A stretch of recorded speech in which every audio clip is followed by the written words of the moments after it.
এক প্রতিবেশীর বাড়িতে গোপালের আজ শ্রাদ্ধের নিমন্ত্রণ। সেই প্রতিবেশী বেশ ধনী ব্যক্তি। তিনি ধান চাল আলুর কারবার করে বিশাল পয়সা অর্জন করেছেন। তার পিতৃবিয়োগ ঘটেছে, সেই কারণেই গোপালের আজ সেই বাড়িতে নিমন্ত্রণ। দুপুরবেলা হতে না হতেই গোপাল গিয়ে হাজির হলো। নিমন্ত্রণের লোভ তো গোপাল কোনোভাবেই সামলাতে পারে না। গোপাল গিয়ে হাজির হতেই বাড়ির কর্তা গোপালকে খেতে বসতে বললেন। গোপাল একটি সারিতে খেতে বসে পড়ল। তার উল্টো দিকের সারিতে আরও কিছু গণ্যমান্য ব্যক্তি খেতে বসেছিলেন। সমস্ত খাবার মোটামুটি খাওয়ার পর তারপরে এলো দইয়ের পালা। দই মুখে দিয়েই গোপাল তিরিং বিরিং করে লাফাতে লাফাতে অজ্ঞানের মতন হয়ে পড়ে গেল। তখন সকলে ছুটে এসে জল দিয়ে গোপালকে কোনো মতে তুলল।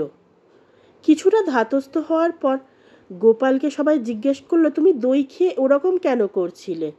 তখন গোপাল বলল, এটা দই, কি টক কি টক, এমন দই তো আমি আমার জীবনে কখনো খাইনি।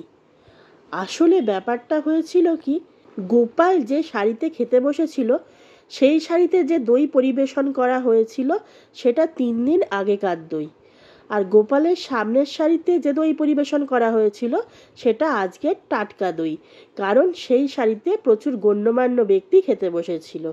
আর এই খবরটা গোপাল আগে থেকেই জেনে গিয়েছিল। সেই কারণে বাড়ির কর্তাকে একটু অপ্রস্তুত করার জন্যে গোপাল এই নাটকটা করলো। এই কাণ্ড দেখে বাড়ির কর্তা মনে মনে ভাবলেন, নিশ্চয়ই দইটা হয়তো খারাপ হয়ে গেছে, তাই জন্যেই গোপাল এরকম করলো।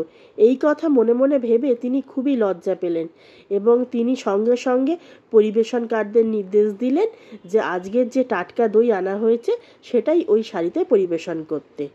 তারপর গোপাল মহা আনন্দে আজকের টাটকা দই খেয়ে তারপরে মিষ্টি আর যা যা ছিল সমস্ত খেয়ে পেট ভরিয়ে বাড়ি ফিরল। এই ধরনের সুন্দর সুন্দর গল্প শোনার জন্য এখনই আমার চ্যানেলটি সাবস্ক্রাইব করে নিন। আর গল্পটি কেমন লাগলো তা অবশ্যই কমেন্ট করে জানাবেন।